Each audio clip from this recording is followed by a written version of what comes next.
Field 2, track. My name is Tom Stoughton. I'm president of the Student Bar Association. On behalf of the students and the faculty of the University of Georgia Law School, I'd like to welcome you to Law Day 1982. Law Day is particularly significant in the life of this law school in that here the celebration is essentially organized and run by the student body. We thank you for joining us in its celebration. The theme of this 25th Law Day is a generation of progress. Law Day was conceived in 1957 by Mr. Charles S. Ryan, then president of the American Bar Association. In 1958, President Dwight D. Eisenhower established Law Day by presidential proclamation.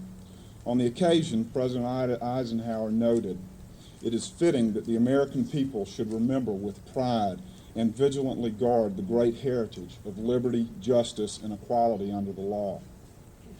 It is our moral and civic obligation as free individuals and as Americans to preserve and strengthen that great heritage." In 1961, by joint resolution of Congress, May 1st was set aside as a special day of celebration by the American people in appreciation of their liberties and as an occasion for rededication to the ideals of equality and justice under the laws. The purpose of Law Day, then, is to call to the attention of every American citizen the principles and practice of American law and justice.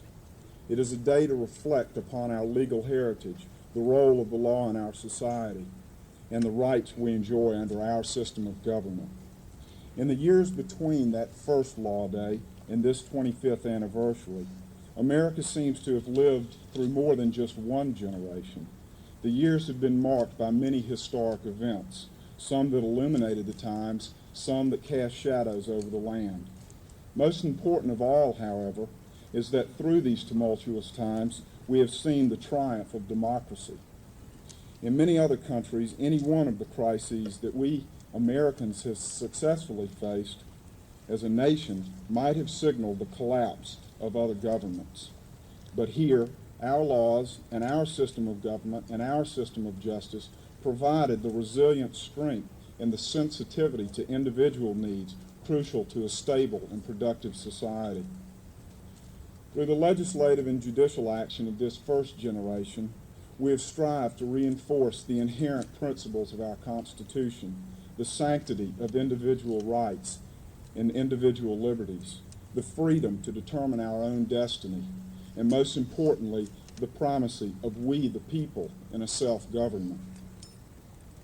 As to the generation next, simply this: we as a nation must constantly rededicate ourselves to the efforts towards these goals. Only through such constant rededication can a government of, for, and by the people continue to exist. Thank you.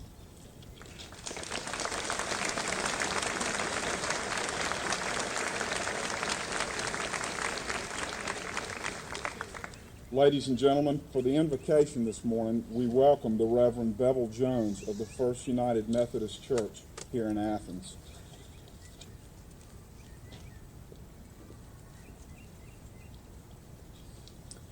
Let us pray. Almighty God, who in times past led our mothers and fathers to these abundant shores, and whose guiding hand has made and preserved us a nation, richly thy grace has been shed upon us. Indeed, thou didst inspire the founders of this republic to establish our government in constitutional law, thus promoting and protecting the rights of all our citizens equally. Grant, O God, that we shall ever cherish and refine that freedom in which we stand. Forbid that we should ever presume upon it, take it for granted, pervert it for selfish interest. Remind us that responsibility is the very fabric of freedom, and that there is no liberty apart from law. Give us a sense of the dynamic of democracy, the aliveness of law. remind us that new occasions teach new duties and time makes ancient good uncouth. It is our belief that thou art just and righteous, a deity who delights in fairness and truth, and whose face is forever set against tyranny and oppression. Undergird us in these unsettling times by thy wisdom, and uphold us by thy love. Forgive us wherein we resort to expediency, and restrain us from false security. From war's alarms and deadly pestilence, be thy strong arm our ever sure defense. Thy true religion in our hearts increase.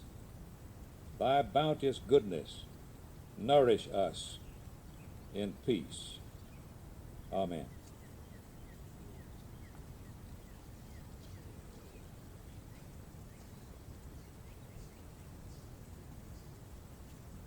Thank you, Dr. Jones. At this time, to welcome you to the university, it is my pleasure to introduce Dr. Fred C. Davidson, President of the University of Georgia.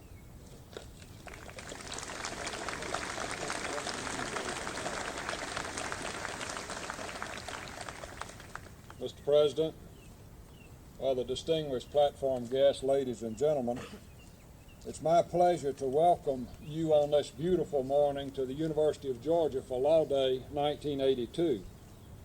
Law Day has always been a significant occasion on this campus.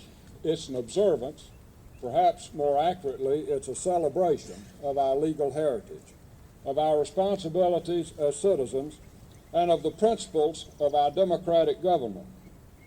This is not a day set aside exclusively for lawyers, but rather it's a day for all citizens to reflect on the unique nature of American democracy. The laws which embody this democracy of ours were enacted to address the everyday concerns of people living together in an orderly society. Some may seem over-restrictive. Others may appear to be too permissive. It's up to us as educators, as students, as consumers of knowledge generated at this university to continually assess the impact of our laws and to seek to understand, to interpret, and when necessary, to change them. The individual who serves as chief executive of this nation has the difficult responsibility of enforcing the law and helping to shape national policy. It is the view from this vantage point that we are fortunate to hear about today. I join you in anticipation of the Law Day address by former President Carter. Again, I'm honored to have this role in welcoming you and in opening the 1982 Law Day celebration at the University of Georgia. Welcome.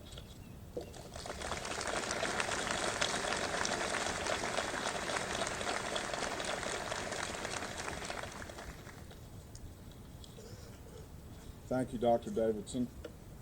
The presentation of awards this morning will be by the Dean of the University of Georgia Law School, J. Ralph Beard.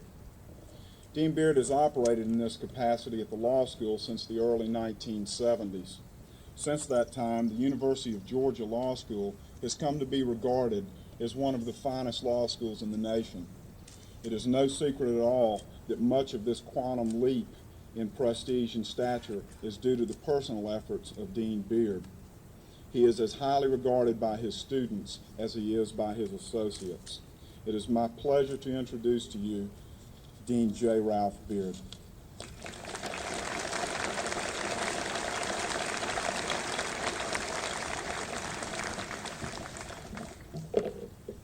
Thank you very much, Tom.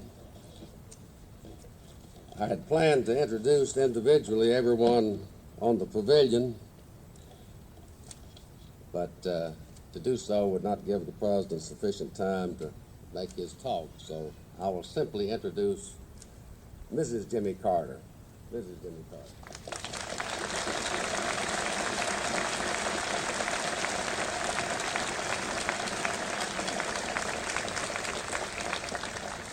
We are honored to have with us, though, representatives of the Supreme Court of Georgia, the Court of Appeals, the executive branch of government. We honored earlier today former Attorney General Arthur Bolton. A portrait of Attorney General Bolton was presented to the law school. We have various representatives of the legislative branch, particularly the representatives to the General Assembly from this region. We have representatives from the federal court system, and particularly Judge Mikva, who addressed the moot court law review banquet last evening.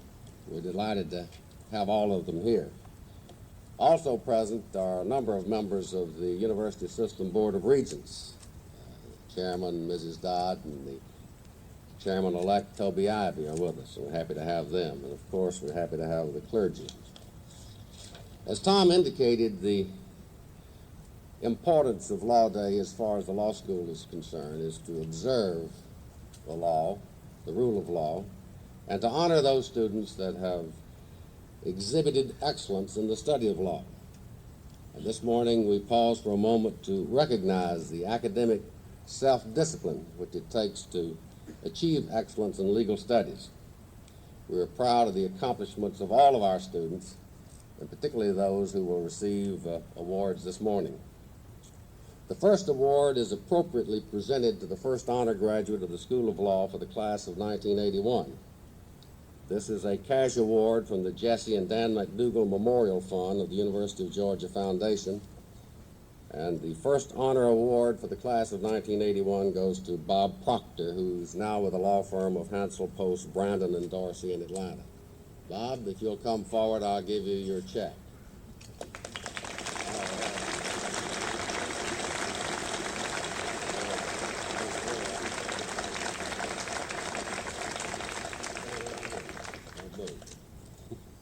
The second award recognizes the student who has maintained the highest academic average on all work completed throughout his or her course of study at the University of Georgia School of Law.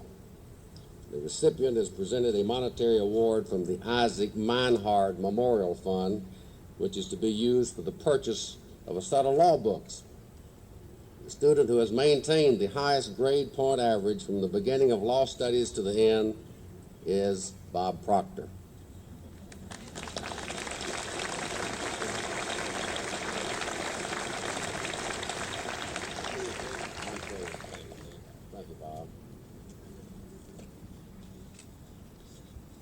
The first award, established as a means of recognizing scholastic achievement in a particular subject field, was the Torts Award sponsored by the law class of 1933. Because there are 3 sections of the first year torts class, there are 3 sets of grades. Therefore, there are 3 people who will receive this award. One, Randy Evans, I think, is getting married at this time and couldn't be here. The other 2 are Harriet Deal and George Freihofer. If they'll come forward, I'll give them their awards.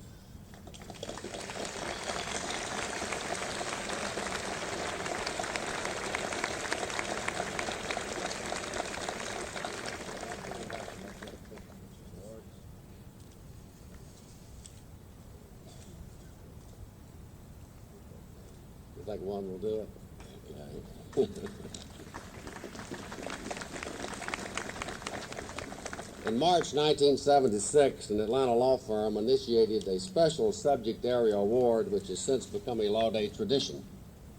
The annual cash award is presented to the student who earned the highest grade in the bankruptcy course during the preceding academic year. Here from Atlanta, representing the firm of Macy and Zusman, is Sam Zusman, a Georgia graduate of the class of 1954. If he'll come forward. Where's Sam? There he is. Sam is also a member of the law school's Board of Visitors and past president of the Law School Association. The award recipient this year is Gil Middlebrooks, who is also the present editor-in-chief of the Georgia Law Review. Gil?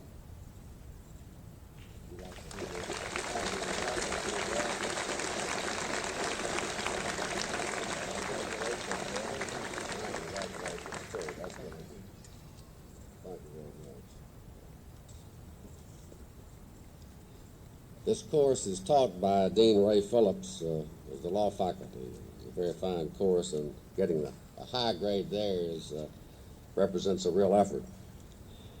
The Georgia Association of Women Lawyers established an award to recognize an outstanding woman graduate in each of the 3 Georgia law schools. The honoree receives a complimentary membership in the association for the year following her graduation, as well as a certificate of citation.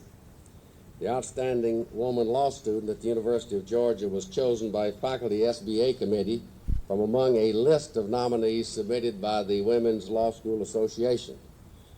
The winner this year is Lisa Abbott. Lisa, would you stand and be recognized?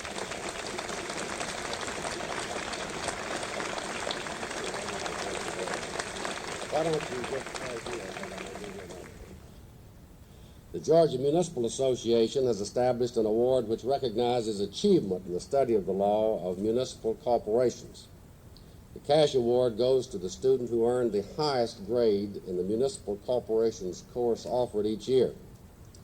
Representing the GMA today is Ed Sumner, a 1976 Georgia Law graduate and general counsel of the organization. Ed is also a member of the Law School Association Council, and if Ed will come forward, I'll ask him to help me in presenting these awards. Because this course was taught twice during the year by the inimitable Perry Centel, there are 2 awards. The winners are Lisa Abbott and David L. Thompson. David?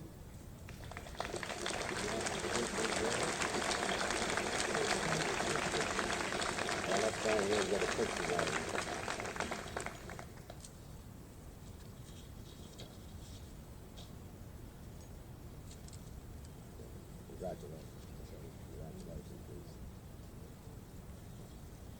Each year, the Black American Law Students Association recognizes one of its third-year members for outstanding contributions to BALSA and to the law school community.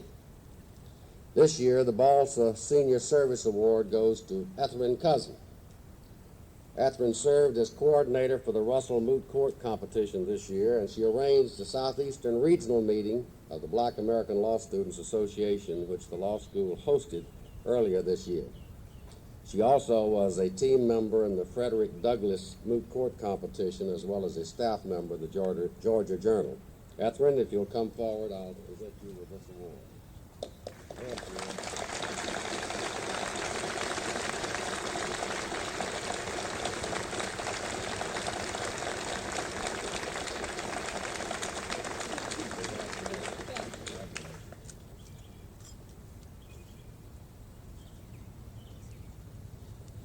Before I turn the program back over to the Student Bar Association to present the Faculty Teaching Awards, I would like to announce the creation of a new academic prize which will be awarded for the first time on Law Day 1983.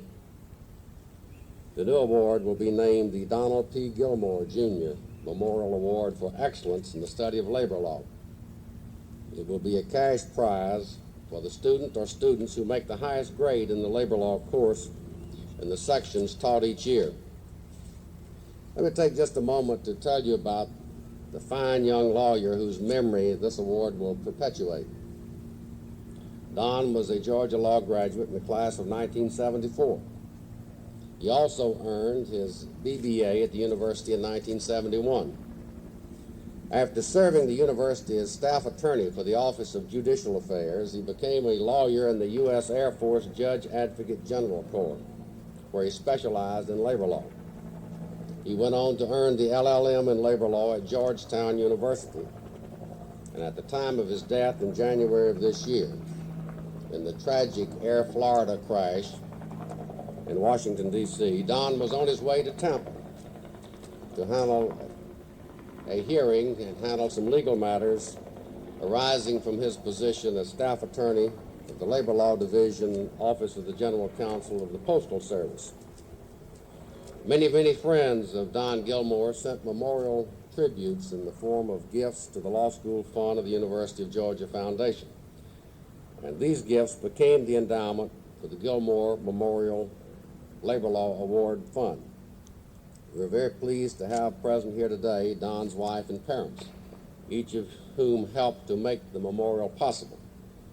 I'd like at this time to have stand and be recognized Dr. Jan Gilmore, Don's wife, and his parents, Mr. and Mrs. Don Gilmore of Savannah.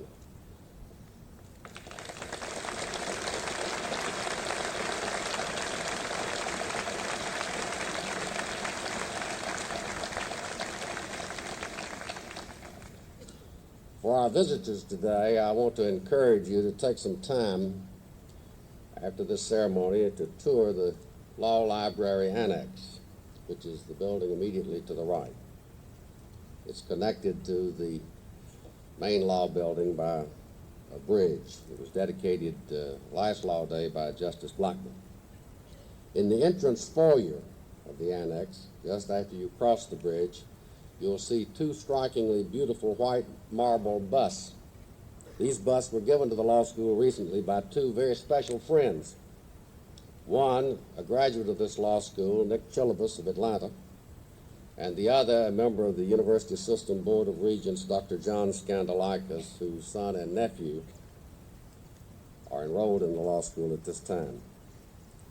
The busts were sculpted from the finest Pentelic marble. And for those of you who don't know, as I didn't, this marble comes from the same mountain that the marble was taken to build the Parthenon and was commissioned by Dr. Skandalakis and Nick Chilibus when they visited their Greek origins several years ago. They were completed by the noted Greek sculptor Irene Chariotis and shipped to the law school in December. In giving the bust, Dr. Skandalakis said, and I'd like to quote, "The University of Georgia School of Law produces our state's finest politicians and orators. Pericles was the prince of politicians. Demosthenes was the orator of all times. It is our hope that these reminders from the golden age of Greece will inspire young lawyers both inside and outside the classroom." I want to publicly acknowledge this gift and thank Dr. Skandalakis and Nick Chilibus, and if they're present this morning, ask them to stand. They're here someplace. They may already be standing. This time I'll turn the program back over to Tom Stoughton.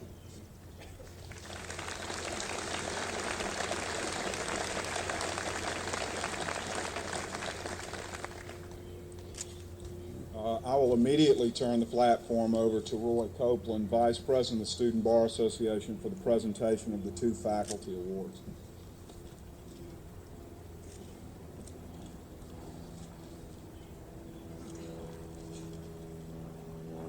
Thank you, Tom. Since 1977, the law school student body has voted upon two professorial awards. Those two awards are the Faculty Book Award and the Professional Responsibility Award. The Faculty Book Award is presented by the Student Bar Association to a faculty member selected by the entire student body. This award honors the professor who best conveys knowledge and understanding of what the law is, and who inspires students to think analytically and critically about what the law can become. Professional Responsibility Award is given by the Younger Lawyers section of the Georgia Bar Association. It is chosen by members of the third-year class only. This award goes to the faculty member who most effectively incorporates the principles of legal ethics and professional responsibility in his courses. The 1982 winners are: the Professional Responsibility Award goes to Professor Robert N. Level. The winner of the Faculty Book Award is Professor Robert D. Brusack. Professor Level earned his law degree at the Yale Law School. He joined the law faculty in 1966. He teaches securities regulations and equitable remedies. Professor Brusack is a 1976 graduate of the University of Georgia Law School. Among other courses, he teaches property and constitutional law. Professors Brusack and Level.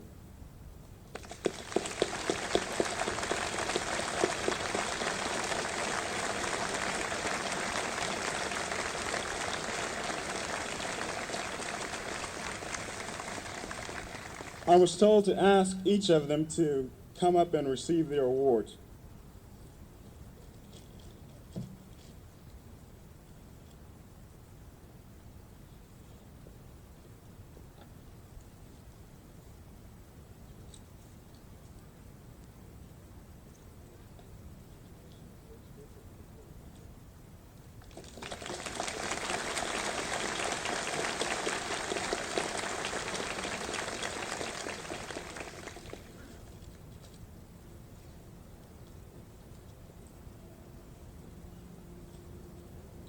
Thank you, Roy.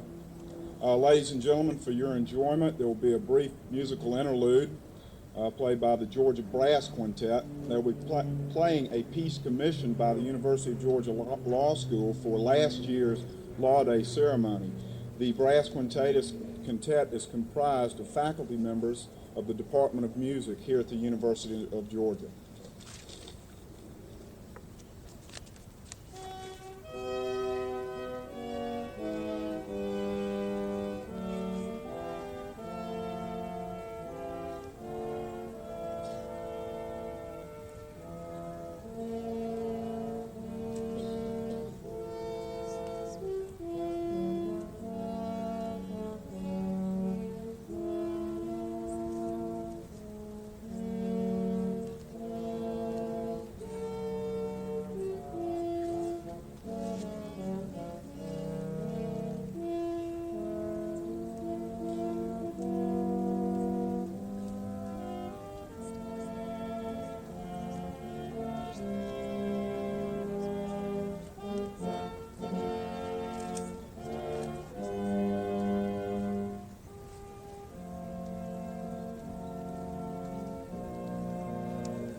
Thank you to the Georgia Brass Quintet for that fine performance.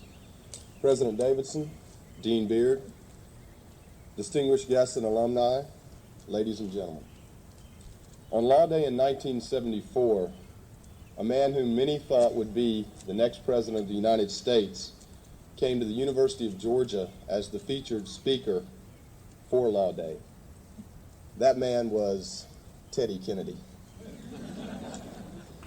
But another man spoke that day at the Law School Association luncheon.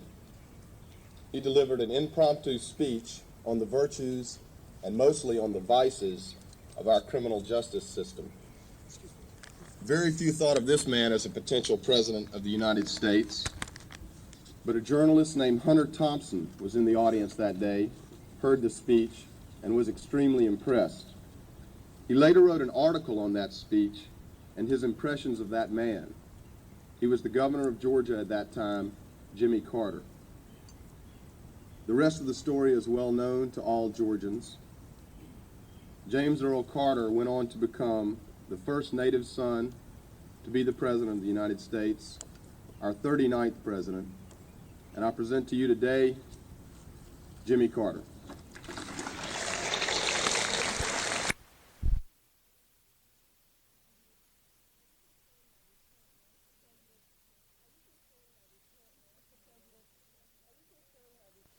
Mr. President, are you concerned by the apparent loss of momentum to the Camp David Accords?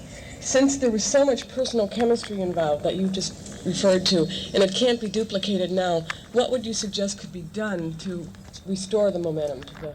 Yes, I am concerned. You may have noticed in my talk, I said that the Camp David Accords is the only basis for continued progress toward peace in the Middle East. I was very gratified that Prime Minister Begin very courageously carried out his portion of the agreement on the 25th of this past month and withdrew from the Sinai. It was not an easy thing for him to do. I talked to him the day afterwards, and also to President Mubarak, and Begin said it was a physical torture for him to see those Israeli settlers moved out of Yamit and the other places back into Israel. It was contrary even to his religious beliefs. Well, now the thing that's left is twofold to simplify a very complicated situation. One is to honor Palestinian rights. In my judgment, it's contrary to the character of Jews. It's contrary to the principles of democracy and human rights for more than 1 million Palestinian Arabs to live under military domination on the West Bank and Gaza by the Israelis. I'm not the only one who feels this way. Foreign Minister Dayan, General Weizmann, who was defense minister, many other Israelis feel the same way. Prime Minister Begin signed the Camp David Accords, which says that the Palestinian Arabs would be given full autonomy in the West Bank, in Gaza.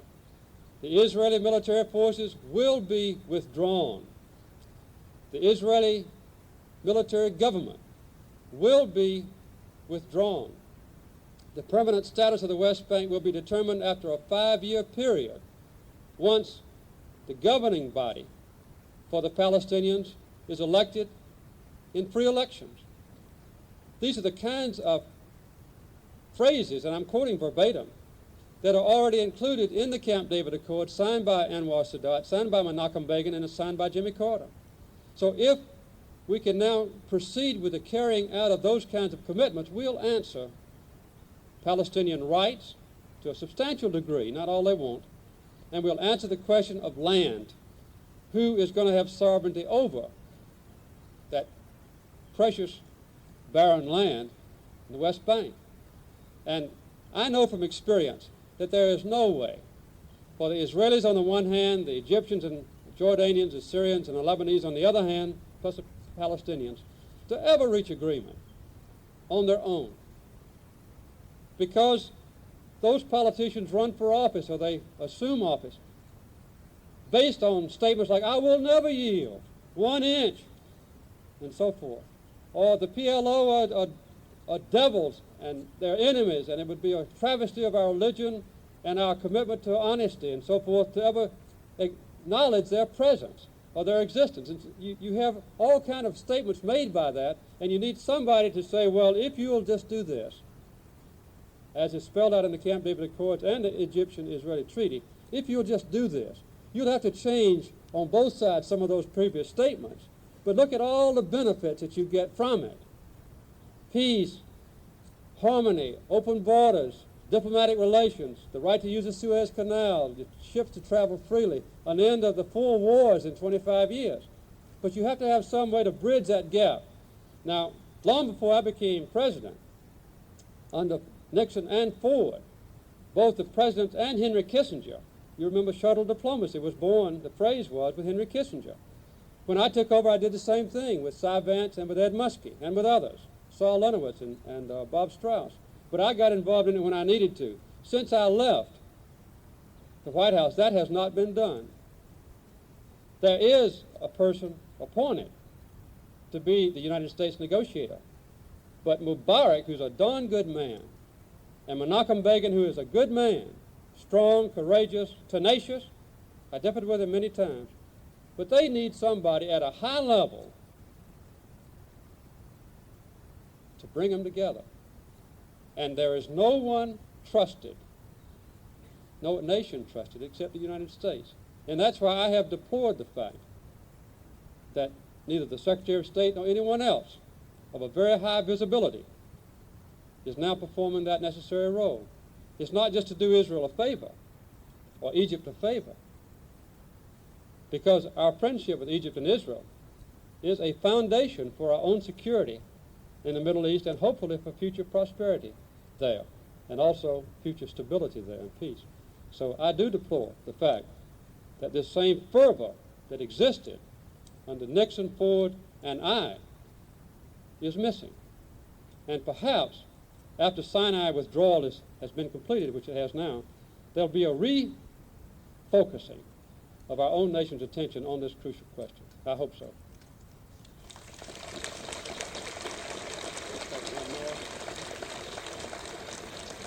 We have time for one more question. This time we'll call on Mrs. J.M. Alford. President Carter, do you feel that the United States position in the Falkland Islands situation is the best? And if not, what else should we do? Yes, I think that's been handled well. I have no criticism of Secretary Haig. As you know, we joined in, along with every other nation in the Security Council except Panama, in branding Argentina as an aggressor at the very beginning, and they are aggressors, and calling for their withdrawal, and then calling for Britain and Argentina to settle their differences through negotiation. Subsequent to that, I think uninvited by either country, Secretary Haig began his shuttle diplomacy between the two. It's a long way to shuttle 8,000 miles, I think, between the two capitals. But he did it, I think, in a heroic way. And unfortunately, it was not successful. It wasn't his fault. Now the two nations are locked just short of war. And I believe now it would be best for our country to turn the suggestions that have been evolved by Secretary Haig over to the United Nations and ask the United Nations to the Secretary General to appoint a committee to let Great Britain and Argentina try to work out their differences between them. It may be that over a period of long time, Great Britain will acknowledge sovereignty over part of the islands or some other arrangement. I'm not trying to write the script. And in return for that, Argentina would withdraw her troops, and we could avoid a war. It's not an insignificant thing at all for our strongest ally, Great Britain, and Argentina to be on the verge of war. I might say parenthetically that all the time we were dealing with the hostage crisis, all the time we were dealing with the Soviet invasion of Afghanistan, the crucial things that were so troubling to me, we never had any stauncher friends than Sadat on the one hand and Great Britain on the other. And I appreciate Great Britain. Argentina has a government that's abhorrent to us in some ways.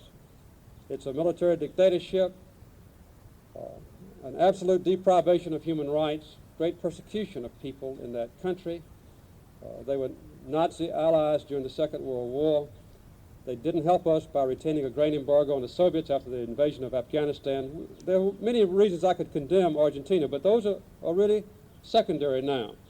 I think Haig did right to go there and work with the Argentines and say, let's prevent a shooting war.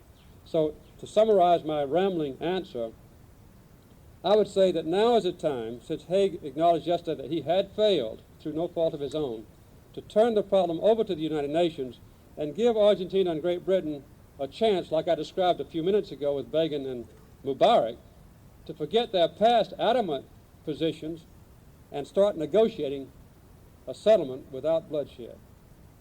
I've got a lot to be thankful for. One of the things I'm thankful for is I'm not still in the Navy and in the southern Atlantic during wintertime with 40-foot waves, not knowing what's going to happen next. I sympathize with the British troops, and I also sympathize with both nations who are really searching for peace.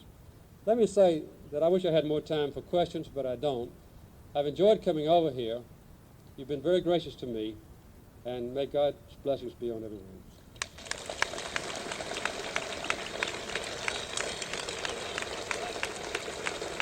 That concludes our program. Thank you for coming.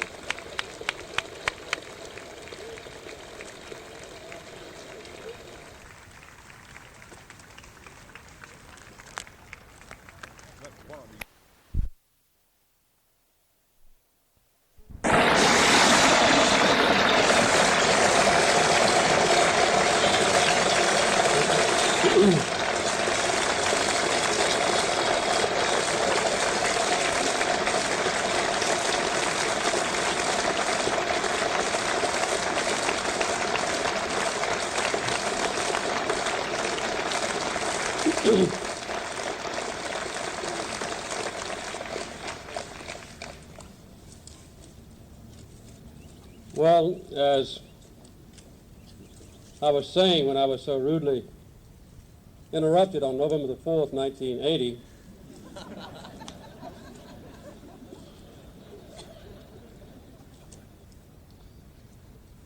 we have a great country, and I'm very pleased to be part of it. I'm delighted to be here this morning with Driebe, Charles Driebe, Jr., and with Senator Talmadge, with Bob Jordan, my good friend, Chief Justice, President Fred Davidson,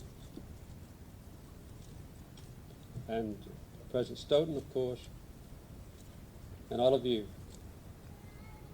This is a good time for me to come to address this distinguished group As Charles pointed out, it's not my first Law Day speech. When I came here 8 years ago, I was just a chauffeur for Senator Kennedy.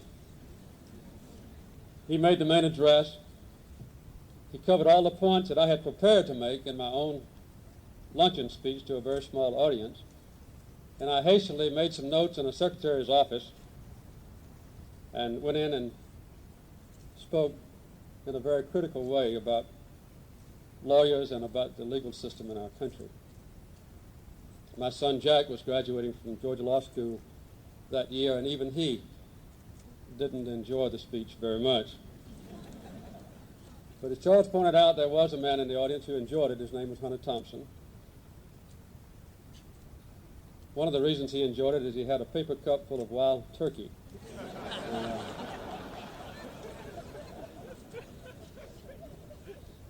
He was following Ted Kennedy around, and I could see Hunter every now and then refilling his paper cup out of a bag that he carried, which people thought, as he was a journalist, was filled with notebooks and cameras.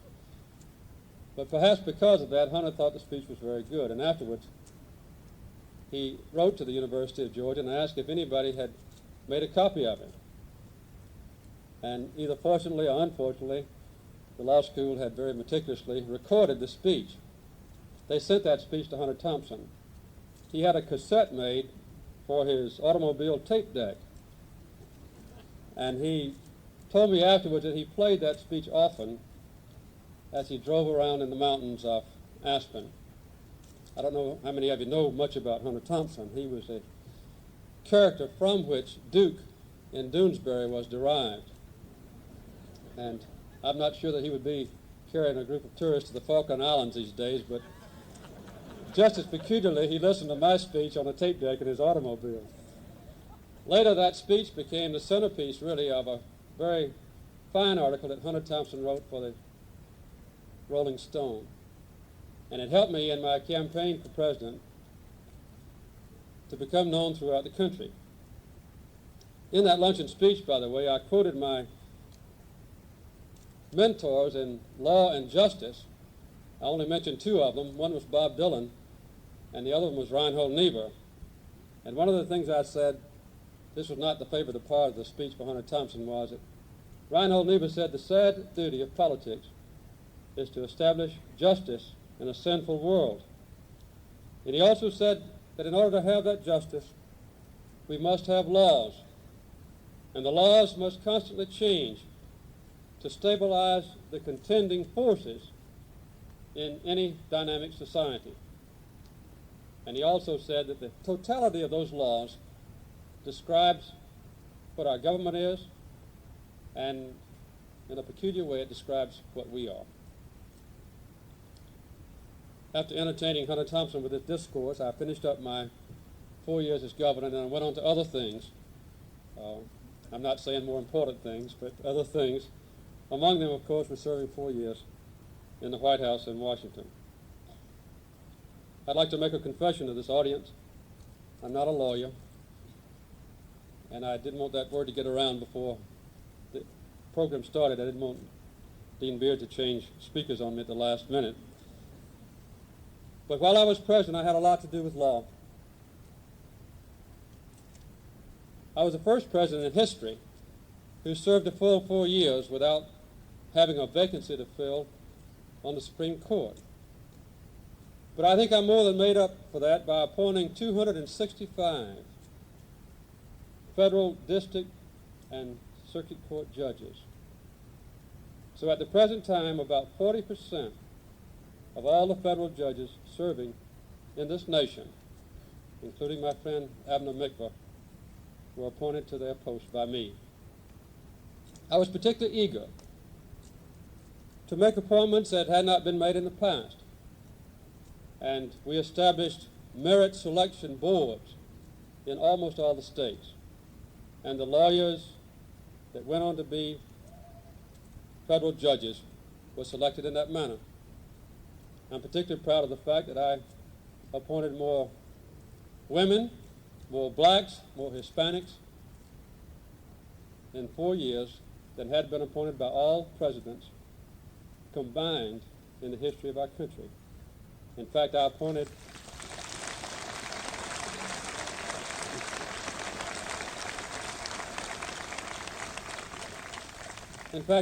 five times more women than all the presidents combined in the history of our country.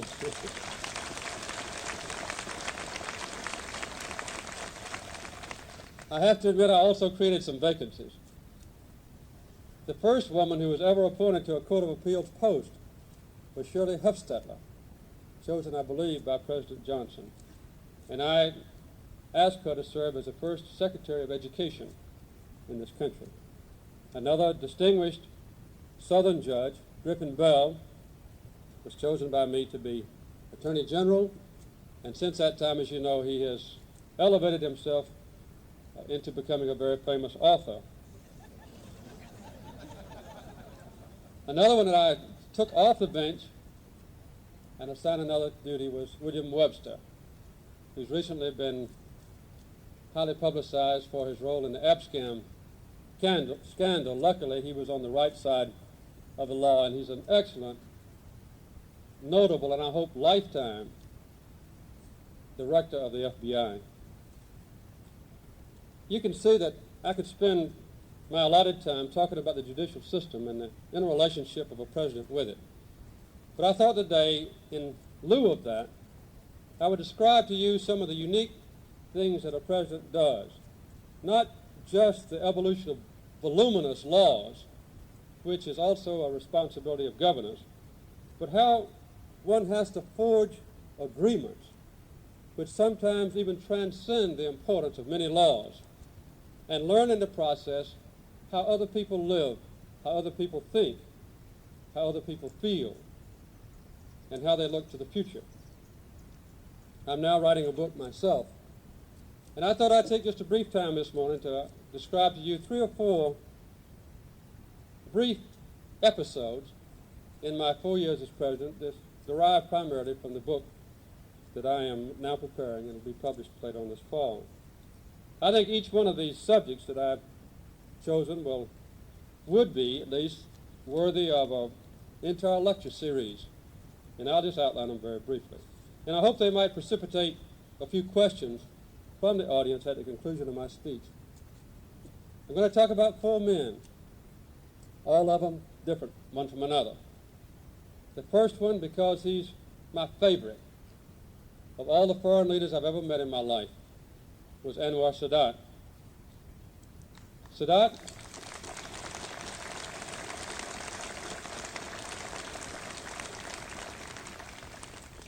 Sadat and his family became personal friends of us. I knew his children, I knew his grandchildren, his wife. They visited us in planes, and we had many very close relationships as presidents and also as personal brothers. He had a breadth of vision that was almost breathtaking at times. And one of the things I liked about Sadat was that his breadth of vision encompassed the Southland of our country. He understood the South. In September of 1978, he and Prime Minister Menachem Begin and I were at Camp David. I was trying to act as a mediator between the 2 men and called them there so that they could talk to each other as long as necessary to derive a settlement for peace. After the 3rd day, they were so absolutely incompatible that for the last 10 days we were at Camp David, they never saw each other, although they lived in 2 cabins about 100 yards apart. The only exception was the Sunday that we spent at Camp David, when I took both of them, with me sitting in the middle, to Gettysburg, which is only 16 miles from Camp David. When we arrived there, Sadat, General Dayan, General Weizmann, General Ali, and others were all experts on the war between the states, and particularly the Battle of Gettysburg. Prime Minister Begin was an expert on Abraham Lincoln and knew his Gettysburg address by heart. It was a memorable visit for us, and I had studied the battle and the interrelationships between the North and South thoroughly so that I could serve as their guide. The next day, the talks almost broke down completely, and both sides threatened to leave Camp David. The following morning, Sadat took his normal 4-kilometer walk, and I decided to join him and try to encourage him to stay at Camp David. He said, "My friend, President Carter, I'll stay because I trust you, and one thing I'd like to mention is I trust you because you're a Southerner." In a special way, he said, the only people in the United States who could possibly understand the special problems of the Middle East are Southerners. You're proud of your heritage. Your roots are deep in the history of your region.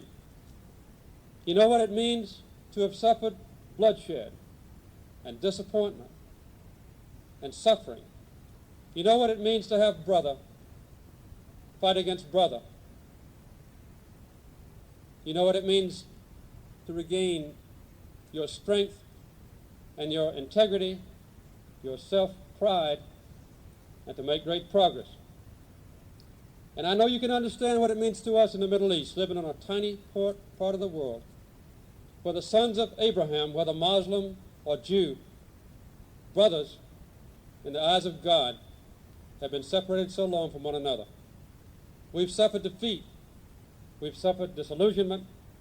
We are now eager to repair the damage between us and to look to a better day. Sadat helped me, along with Prime Minister Begin, derive the Camp David Accords, which are now the only basis for peace in the Middle East. And how I wish that we still had the presence and the vision of a great man like President Sadat in the Middle East. The next man I want to mention is quite different. His name is Leonid Brezhnev. Most of the news about Brezhnev now and then was that he's on his last legs. He can't last long. Who's going to replace him? It may be that President Brezhnev will outlive anybody in this audience. Who knows? But at that time we went to Vienna in 1979 to pursue one of the most important responsibilities that I had as president. We wanted to derive a way to control nuclear weapons. My policy as president was to cooperate with the Soviet Union whenever possible and to compete with them successfully whenever it was necessary. You hear a lot of ugly things about people who are not well known to us. And I'm not here as an apologist for the leaders of the Soviet Union. But I can tell you one thing. The most urgent single hope of Leonid Brezhnev is to prevent war coming again to his own country. 20 million Russians died in the Second World War. More Soviet citizens were killed around Stalingrad alone than all the Americans who've died in every war since our nation started. And I recognize this old, seemingly feeble gentleman as we had our first private conversation together.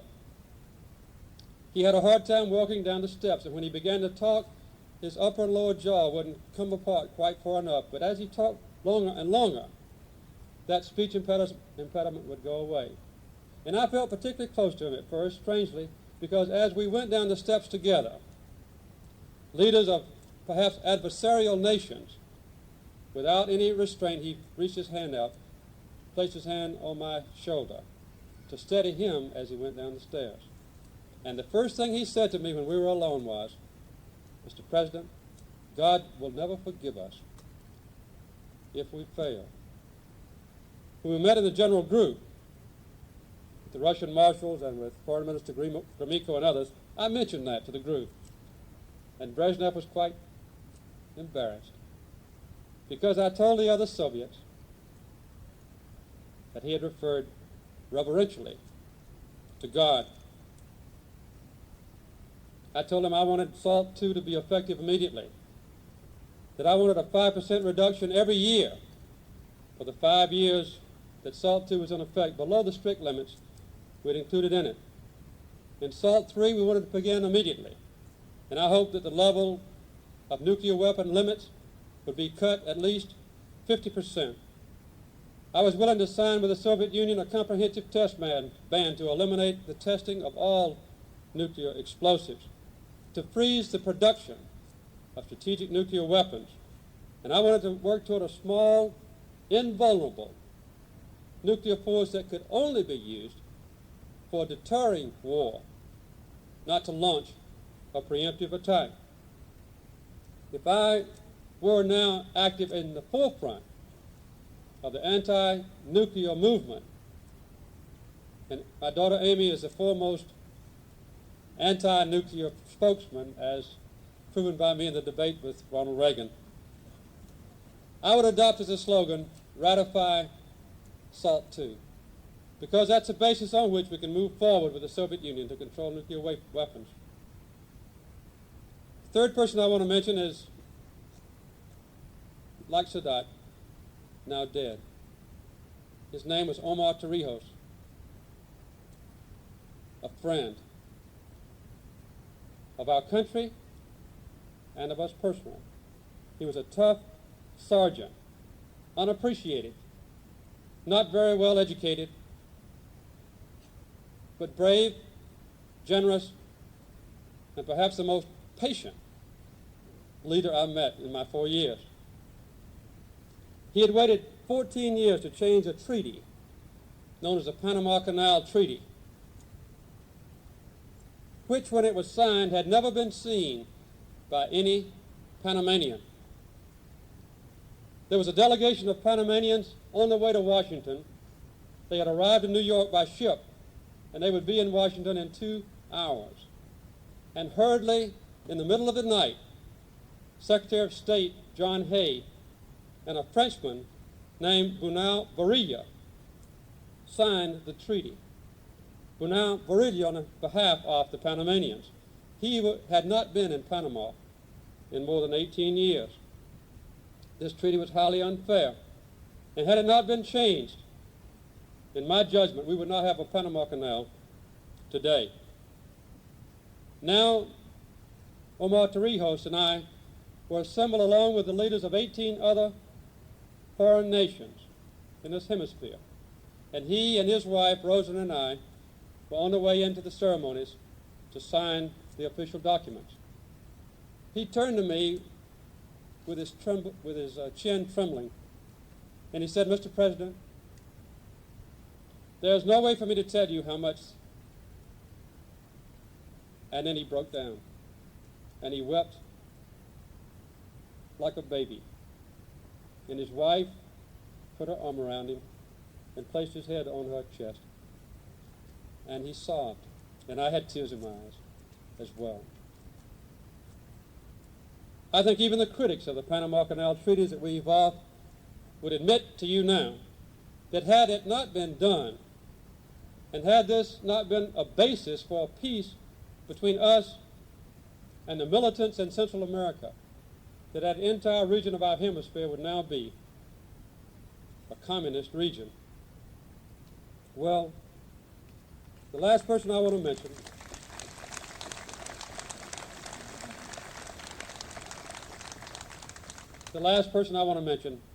is Deng Xiaoping, who's the leader of the People's Republic of China. I was very thrilled with very few things that Richard Nixon ever did. But one thing I liked was his visit to China.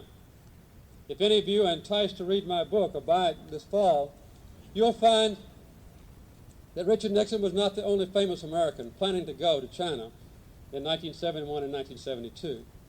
The Chinese wanted some who couldn't go, and they didn't want some who could go.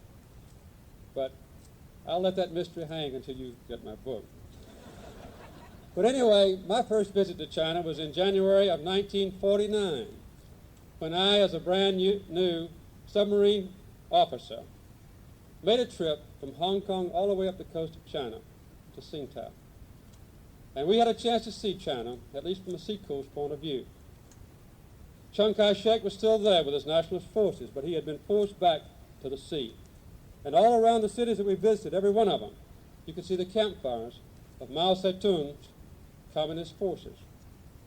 In January of 1979, exactly 30 years after I left China, and almost 30 years after Chiang Kai-shek left China, we had Deng Xiaoping come to Washington as the first leader of China to visit our capital city. He was an associate of Mao Zedong and his political heir. I won't go into any detail about the substance of our talks, but he was an absolutely delightful little man. He wasn't quite as tall as Amy was then. He was a favorite of the children and vice versa, and he brightened our entire country, you may remember, on his few days he spent here.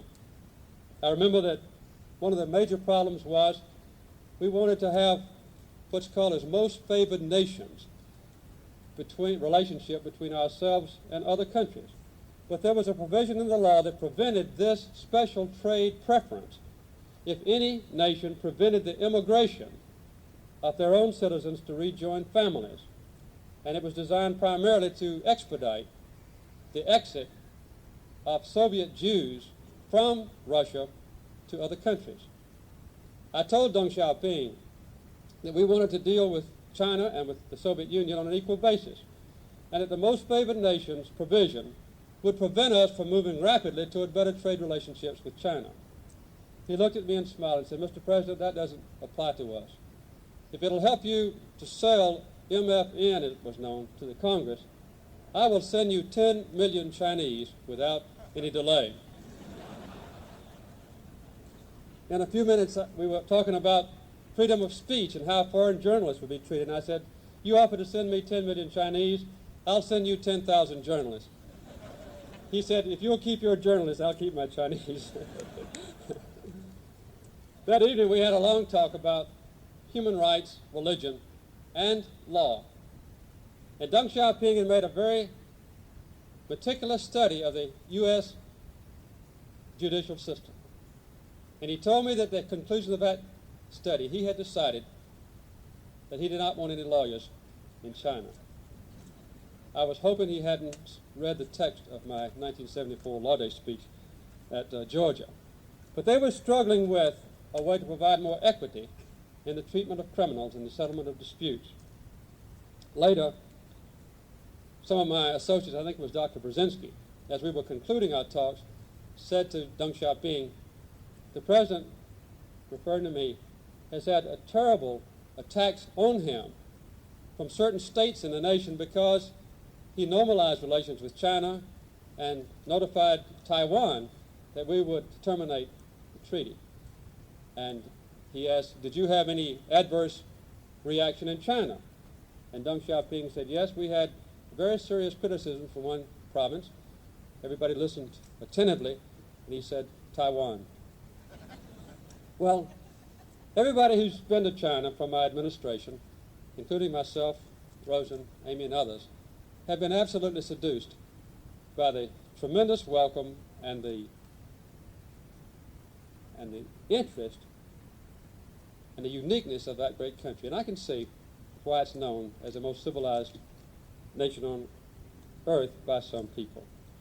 Well, those were the four I wanted to mention to you, to show some of the duties of a president, how we relate to other people, and how I, as a non-lawyer, had to use the abilities that you are trained much better than I to exhibit in your own life. I talked with a lot of other people about the South, in addition to Sadat. I talked to many other leaders about God, in addition to Brezhnev. I laughed a lot with other leaders, in addition to Deng Xiaoping. And I cried with some other leaders, in addition to Omar Torrijos. I'm thankful that I had the opportunity, helped by many of you, to be the president of our great country, to see its past, to learn about its present, to try to shape its future. I'm grateful to have a chance to come here and meet with future leaders.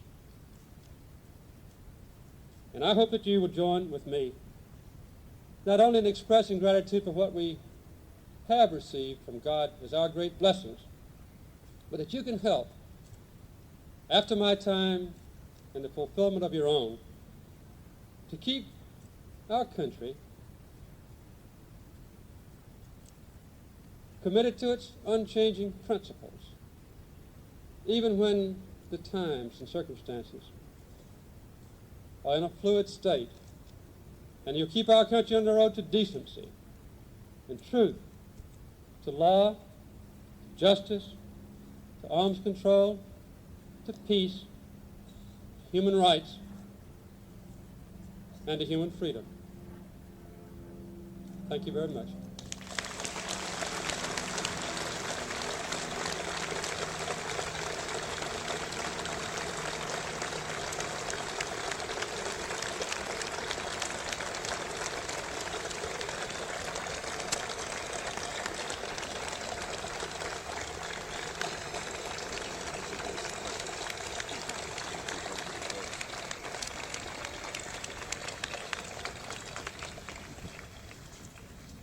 Thank you very much, Mr. President, for that inspiring speech.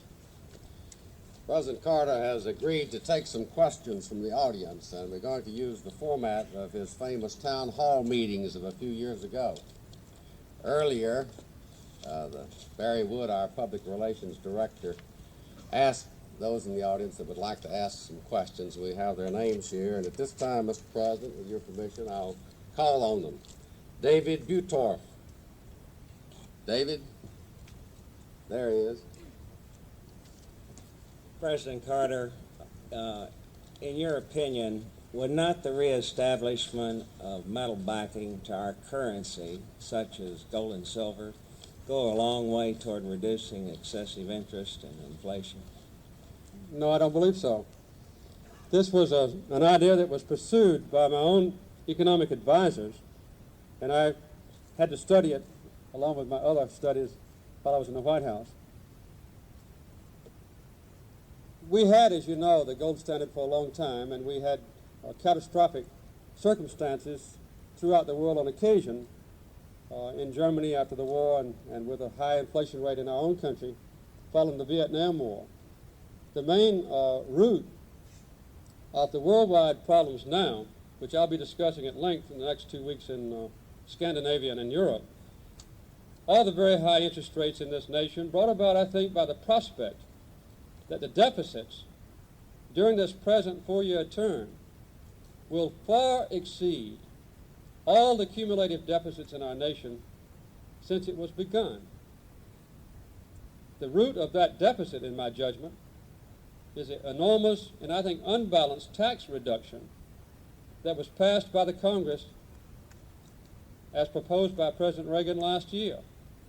You can't take $750 billion out of income for the federal government, in my judgment, heavily oriented toward benefiting rich people, and also add an enormous increase in defense spending and expect the federal budget to stay in balance. And I pray that aside from any partisan interrelationships, that the Congress, Democrats and Republicans, and President Reagan will now see the error of last year's ways and will correct these errors as rapidly as possible. I think we are faced with inevitable deficit spending for the next year, and you can't put tight restraints on a nation already afflicted with recession. But just acknowledged by the financial community and the average citizens that in 1983 and in 1984 and in 1985 we will begin to bring the deficits back down low, as they were, by the way, when I was in office. Under those circumstances, I believe the interest rates will go down, inflation will stay under control, primarily because of low oil prices, good conservation on oil, and also, of course, good production of food at too low prices, I might say, as a farmer. But I would not want to see us put on this highly flexible world economy, whose primary basis is now shifted from gold to oil, and ultimately, I think, to food.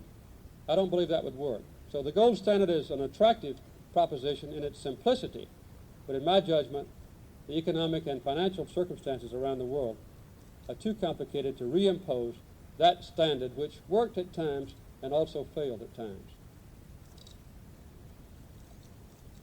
President, the second questioner is Ronald Cobb. Ronald? Mr. President, what's your opinion of the current movement for nuclear weapons freeze? I think the movement to control the spread of nuclear weapons is the best one that a citizen could espouse to make your lives and your influence meaningful. The best way to approach this, however, is not for a total freeze on the production of nuclear weapons, and let me tell you briefly why. I outlined very quickly the propositions that I made to Brezhnev in Vienna in 1979. I proposed at that time a total freeze on the production of all strategic nuclear weapons. That included the MX, the SS-18s on both sides, total freeze. Brezhnev rejected this and said that if he had equality, absolutely, with the United States, that the nuclear arsenals of France, Great Britain, and China that might be focused someday on him would put the Soviet Union at a disadvantage. Our present nuclear forces have prevented war, on a major scale at least, for the last 35 years. So in Europe, we've got three choices.